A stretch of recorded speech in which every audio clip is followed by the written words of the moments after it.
Bonjour, chers amis, et bienvenue sur Back to Light. Cette page qui a pour vocation de nous éclairer et de nous aider à retourner à la lumière divine. Lumière divine, eh bien, c'est Dieu, le Tout-Puissant. C'est Jésus-Christ, hein. Dieu qui se révèle en Jésus-Christ et qui nous montre le chemin de la vie. Aujourd'hui, je voudrais parler d'un saint qui a vécu au IVe siècle. Il est né en 251, en l'an 251, et il est mort en l'an 356, donc à l'âge de 105 ans. Il s'agit de Saint Antoine, qui est fêté le 17 janvier. Saint Antoine, abbé, premier père des solitaires d'Égypte. Alors, qu'est-ce qu'on sait de la vie d'Antoine? Antoine naquit à Com, dans la Haute-Égypte. Si la gloire de l'ermite Paul est d'avoir donné le premier exemple connu de la vie cachée au désert, celle d'Antoine est d'avoir réuni des peuples de solitaires sous les règles d'une vie commune. Antoine avait reçu de ses parents une éducation profondément chrétienne. Donc on voit ici que Antoine a reçu une éducation de ses parents, une éducation solide. Et c'est une interpellation pour nous aujourd'hui, n'est-ce pas, d'éduquer nos enfants de manière profonde. De manière profonde, c'est-à-dire de manière chrétienne. Car la seule éducation vraie, les seules vraies valeurs qu'on puisse transmettre à nos enfants, c'est l'éducation chrétienne, mes amis. L'éducation chrétienne parce que c'est une éducation qui nous montre le chemin de la vérité. Jésus-Christ est la vérité. Sachons éduquer nos enfants de manière chrétienne. Sachons transmettre ces valeurs chrétiennes, mes amis. N'ayons pas peur de transmettre des valeurs chrétiennes à nos enfants. Surtout dans ce monde qui est, n'est-ce pas, trempé dans le matérialisme, dans le modernisme, dans les plaisirs du monde. C'est très important de donner des repères à nos enfants. L'éducation chrétienne, le Christ, le chemin, la vérité et la vie. Et parce que justement Antoine a reçu cette éducation, il avait déjà une semence, n'est-ce pas, qui pouvait fructifier, qui pouvait l'aider à accomplir ce qu'il a accompli. Alors, peu de temps après la mort de ses parents, Antoine était âgé de 18 ans, et il entendit dire à l'Église ces paroles de l'Évangile. Si vous voulez être parfait, allez, vendez tout ce que vous avez et donnez-en le prix aux pauvres.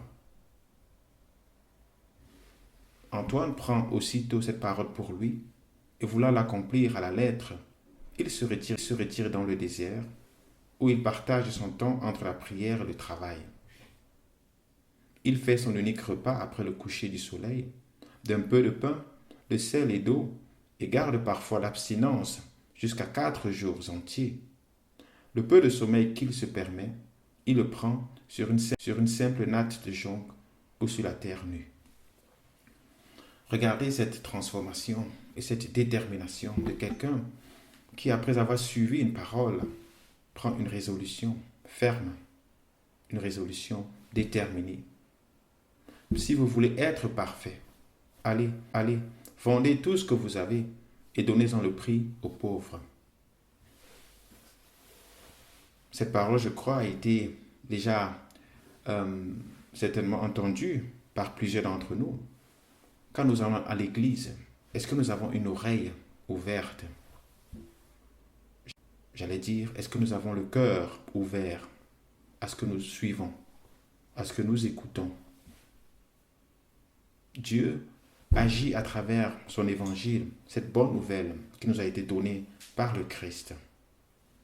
Et chaque fois que nous allons à l'église, mes frères, ouvrons nos cœurs, pas seulement les oreilles, mais le cœur, les oreilles du cœur, pour pouvoir écouter ce qui est dit, ce qui est proclamé, ce qui est annoncé. Cette parole touche Antoine. Je dirais plutôt, c'est l'esprit qui vient toucher Antoine dans son cœur. Et Et Antoine, après, prend une résolution. Souvenons-nous de cette parabole du semeur. Quand Jésus dit, les graines qui sont tombées au bord du chemin sont les graines, n'est-ce pas, signifie autant pour moi la parole proclamée. Mais une fois qu'elle est proclamée, une fois qu'elle est dite, le diable, n'est-ce pas, vient à l'image de ces oiseaux qui viennent au bord du chemin pour manger cette graine. Et très souvent, quand nous suivons une parole, on sait qu'elle est vraie, mais à peine l'avoir écoutée, eh bien, cette parole est emportée par le diable. Antoine ne se laisse pas emporter par le diable. Antoine accueille cette parole et Antoine va la fructifier. À 2 reprises, il s'enfonce plus avant dans le désert et s'abîme de plus en plus dans la pénitence et la prière. Il s'abîme de plus en plus dans la pénitence et la prière. Antoine s'enfonce plus avant dans le désert. Antoine va, n'est-ce pas, de manière radicale, de manière déterminée, aller dans la pénitence, aller dans le désert. C'est-à-dire que Antoine veut aller jusqu'au bout de l'offrande. Antoine veut se retrouver dans une situation où seul Dieu compte. Parce que quand vous êtes dans le désert, seul Dieu compte. Vous n'avez pas à boire, vous n'avez pas à manger. Seul Dieu vous donne à manger. Seul Dieu vous donne à boire. Dans le désert, il fait chaud. Dans le désert, il n'y a rien que vous pouvez trouver pour manger. Et donc, seule la prière, seul Dieu, n'est-ce pas, est votre nourriture. Antoine veut aller jusqu'au bout dans la pénitence. Et donc, la persécution le fait retourner dans le monde.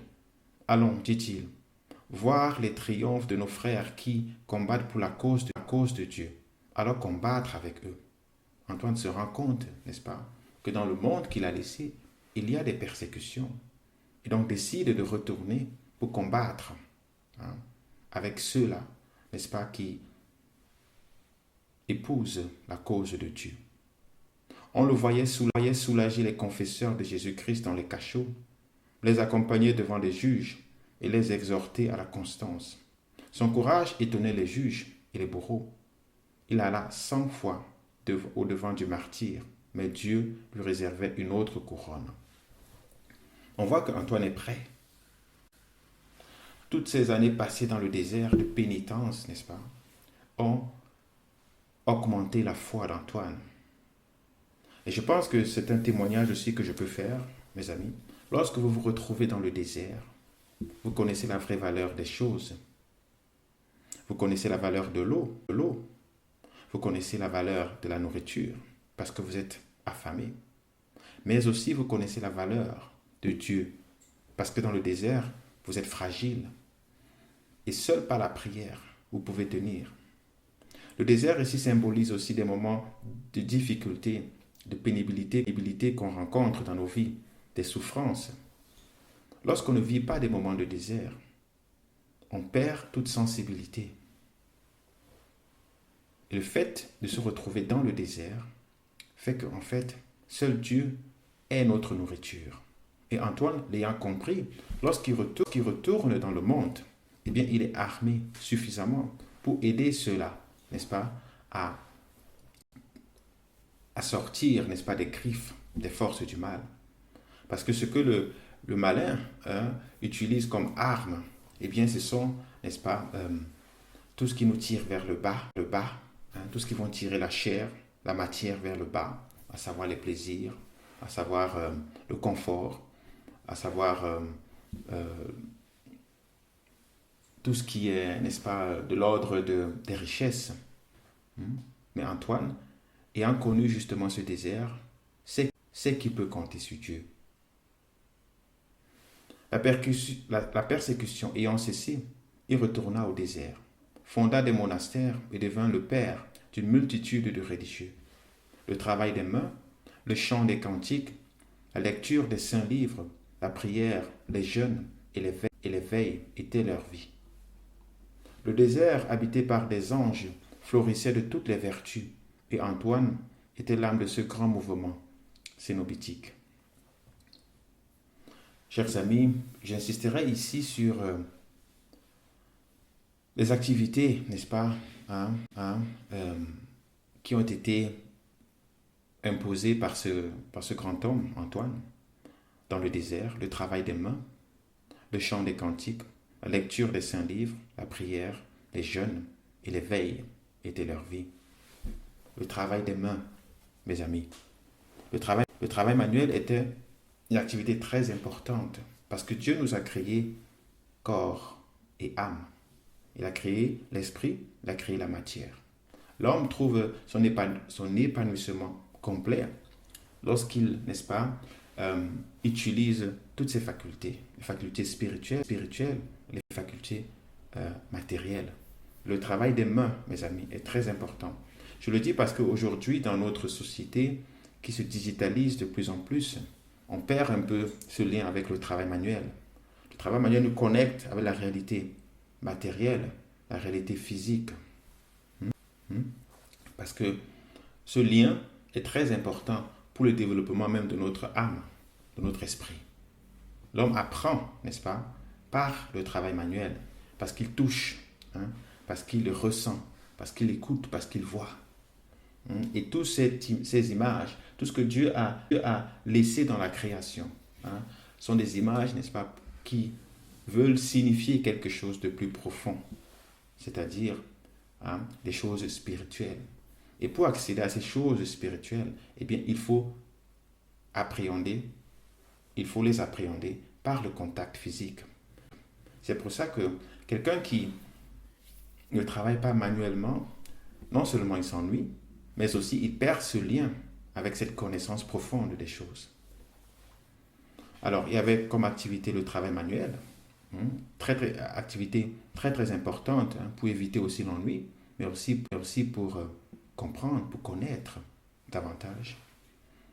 Il y a le chant des cantiques, la lecture des saints livres, la lecture des saintes écritures, la prière qui nous maintient, n'est-ce pas, qui oxygène en quelque sorte notre esprit. Quelqu'un qui ne prie pas, c'est quelqu'un qui a un esprit qui est coupé de l'oxygène divin. Nous devons prier, frères et sœurs, permanemment, constamment, auquel cas notre esprit n'est pas oxygéné. Lorsque nous coupons le lien avec Dieu, eh bien, l'âme commence à mourir. L'âme commence à perdre, n'est-ce pas, de son souffle, de son oxygène. C'est très important de maintenir une vie de prière, mes amis. Les jeûnes, de jeûne. Pourquoi le jeûne est si important? Alors, Back to Light, pour ceux qui ont peut-être lu dans la description de la page, est centré sur les activités suivantes, la prière, le jeûne, la méditation. Méditation de la parole, le jeûne. Pourquoi le jeûne est si important? Alors, je ferai peut-être encore d'autres vidéos pour expliquer l'importance et la force du jeûne. Mais ici, je dirais que le jeûne, en fait, élève notre âme davantage.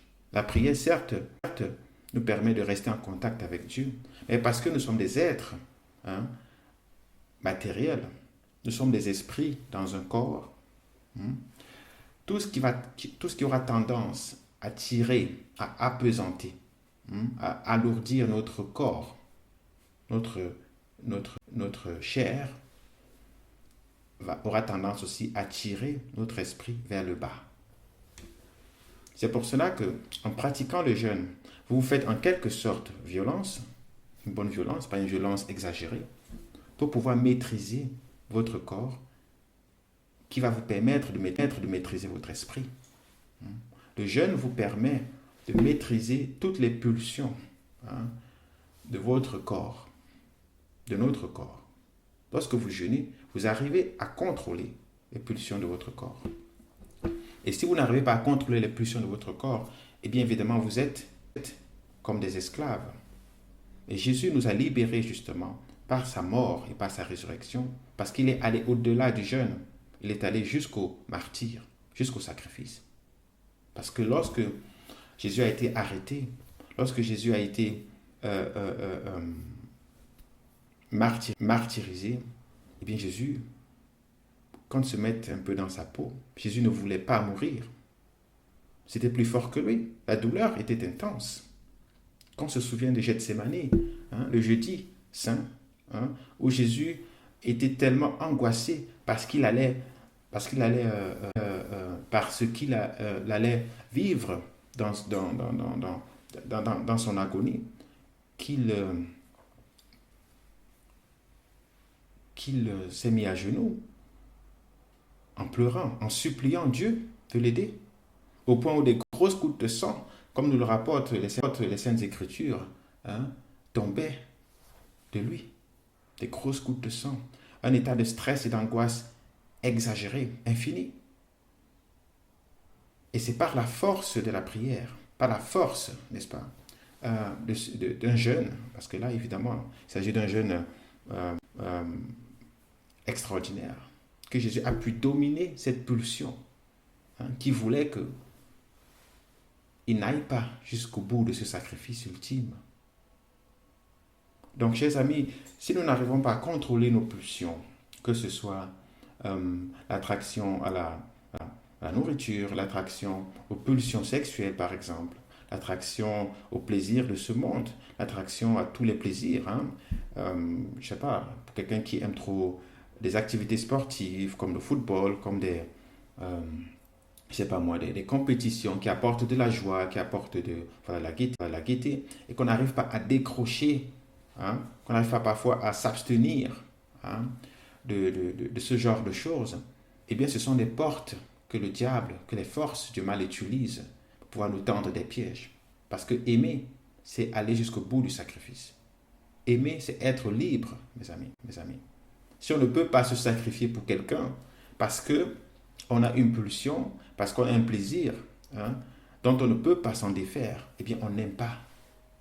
Et le jeûne nous permet d'aimer de manière libre, de manière volontaire, parce que la volonté divine veut que nous aimions à la folie, nous aimions jusqu'au bout du sacrifice. Antoine mourut à l'âge de 105 ans. Sa joie en quittant cette terre fut si grande qu'il semblait voir le ciel ouvert devant ses yeux et les esprits célestes prêts à lui faire escorte. Saint Antoine est particulièrement célèbre par ses combats contre les démons. Des légions infernales le frappaient et le laissaient demi-mort. Les malins esprits prenaient pour l'épouvanter les formes les plus horribles, mais il se moquait de leur effort.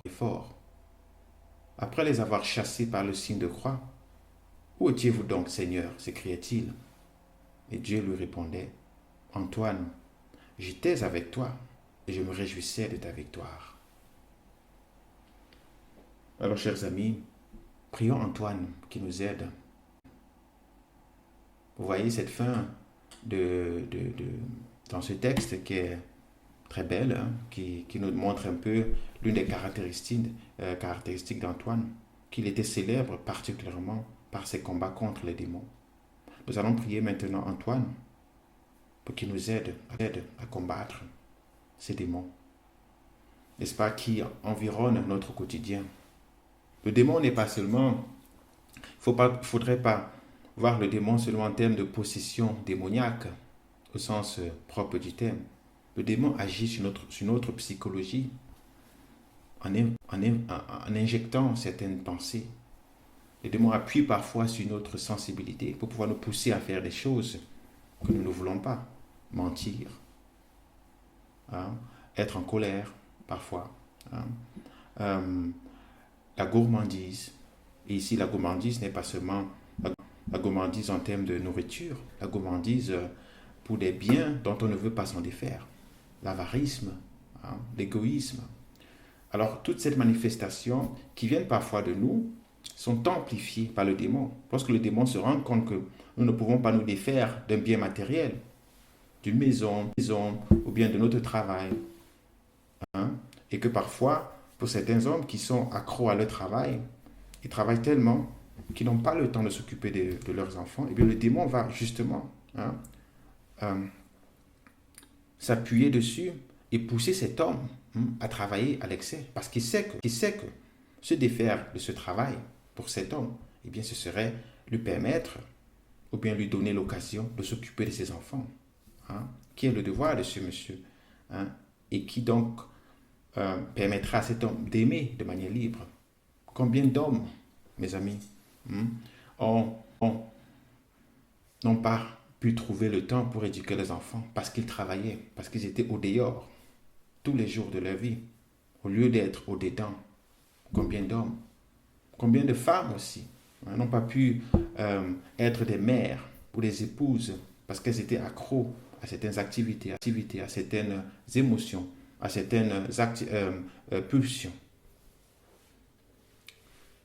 Antoine nous aidera et nous aide maintenant qu'il est au ciel si nous l'invoquons à combattre tous ces vices qui sont certes occasionnés par nous-mêmes, mais amplifiés par le démon. Antoine, nous te prions. Veille sur nous. Intercède pour nous, Antoine. Aide-nous, Antoine, à être libres. Toi qui as combattu les démons, Antoine. Toi qui as passé du temps dans le désert. Toi qui es allé de pénitence en pénitence. Toi qui es allé plus avant dans le désert et qui a voulu vivre des moments de pénitence extrême. Toi qui es allé jusqu'à t'abstenir jusqu'à 4 jours entiers, sans manger, sans boire. Antoine, aide-nous. Apprends-nous le jeûne. Apprends-nous le sens du sacrifice, le sens de l'amour vrai, le sens de l'amour véritable. Antoine, aide-nous à comprendre le sens du signe de croix, parce que tu l'as utilisé pour chasser les démons. Antoine, même dans les souffrances, même dans tes combats, tu faisais confiance à Dieu. Et jamais tu n'en voulais à Dieu. Aide-nous, Antoine. Pour nous qui sommes encore sur terre et qui avons tant besoin de comprendre la valeur du jeûne, de la prière, de l'abstinence.